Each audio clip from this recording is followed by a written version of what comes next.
Ngesikhathi ngise India ngihamba nobaba umfundisi umthetho nobaba Masango noNkosana Shabangu.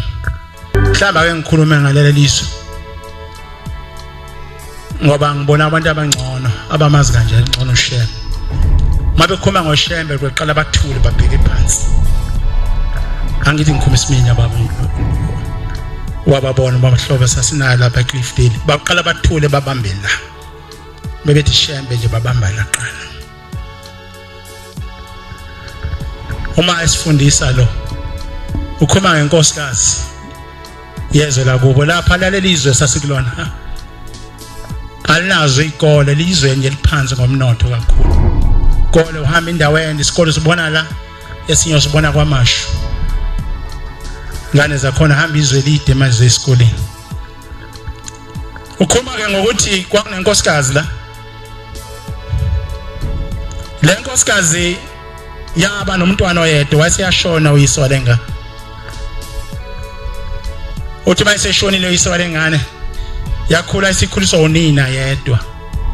Khona ingane njalo ikhuliswa unina uyise bengasekho.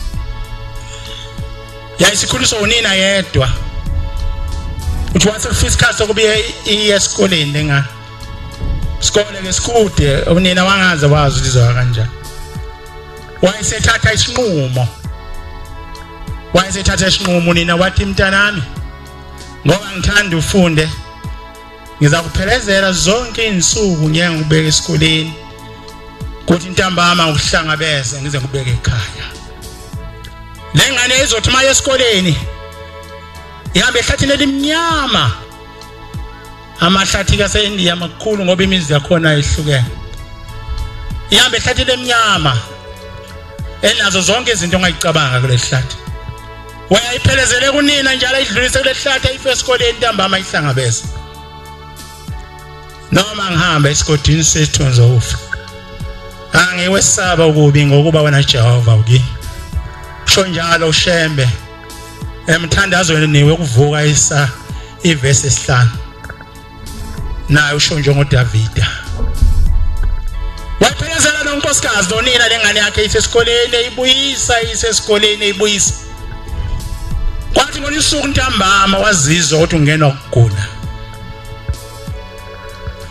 Wakuzothi ukugula kuyamqinisa.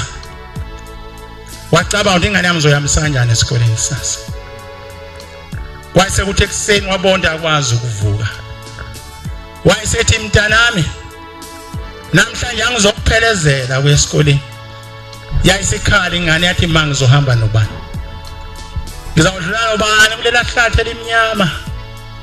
Kulela hlathi elinenyoka. Kulela hlathi enezilwane zonke. Ngizodlula kanjani ngoba ngiyathanda kwesikoleni. Wayesethi mntanami uzohamba. Wathi ngizohamba kanjani? Wathi lalela mntanami. Kulela hlathi khona umuntu ozomfica khona ubhuti wakho lowa. Uzawufica ubhuti wakho kulela hlathi.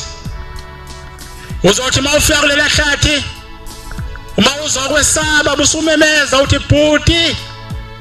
Uthi mawuzokhonta ukuthusa uthi bhuti uyaqhamuka bese hamba nawe. Noma ngihamba esigodini sethu ngizofa. Angikwesaba lutho ngoba wena Jehova ukimi. Yasihamba lengane. Yaqala ungena kule hlathi elisabekayo.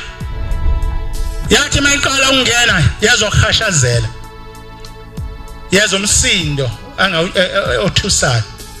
Yayisimphangolosa ikhala ithi bhuti bhuti. Wayeseqhamuka ubhuti. Wayeseqhamuka ubhuti. Waseyithatha hamba nayo ingane wazoyibeka esikoleni. Wathi mesengena esikoleni waseyanyamalala. Uyangena lengane yodwa esikoleni. Noma sibuya yathi mayingena lehlathi yayisimemeza ithi bhuti bhuti wayeseqhamuka lo bhuti waseyithatha edlula nayo lehlathi. Wahamba isikhathi eside eyiphelezela lo bhuti eyisale kusentambama ayibuyise. Ubhuti noma ngihamba esigodini sethu ngizofa. Angiwesaba ngoba na Jehova ukimi. wayithatha isele ayibuyise ubhuti. Khona isikhathi uzommemeza ubhuti. Khona isikhathi uzommemeza ubhuti angaqhamuki. Uzobe usuwedwa bangani laba abaningi. Wenza nabo izinto uvumelana za imhlangano nabo babengasekho. Uyabe usathi bhuti ikani mengukubona.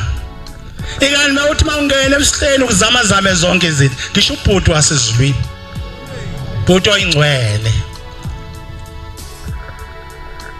Angabe saqhamuka athi angikwazi. Sho njalo uJesu. Uthi ngalosuku niyothi asinisanga inkosi abantu ngegama lakho. Uthi ngiyakuthi kanginazi. Yakuthi kanginazi. Waze walulama lo nkosikazi. Le bhuti eyithatha lengane isanga. Kuthi maselulema usiyayibiza. Uthi mntanami sengiyabonga. Usuze wakhula manje uhamba wedwa esikoleni. Ithi lengane uthini ma? Angihambi mina ngiyaduka esikoleni. Uhamba nobamntana yani mana wathi khona ubhuti ohlala lapha ehlathini manje ngiyangithatha uye angihambisa yangifikisa esikoleni ambuyise. Wayesiyakhala nina. Uthi mntanami uyabona ngifisa ukutshena wena unayo ubhuti. Wena unayo umfowenu futhi unayo udadewenu. Kodwa ngangenza ukuba inhliziyo yakho lo uNkulunkulu kaShembe abuThixo wakho. Amen. Ngangenza ukuba uNkulunkulu kaShembe ahlale kuwe. Angabe uNkulunkulu wabazali bakho. Angabe uNkulunkulu kama wakho abe uNkulunkulu wakho. Uthi ngangifuna uShembe asondele kuwe umethembe. Ngangifuna lo Thixo abe inqaba yakho. Ngangifuna lo Thixo kaShembe abe inqaba othi mawummemeza akucashise. Ngangifika boNkulunkulu wakho, ngangafika boNkulunkulu wakho nami. Ayikho inqaba.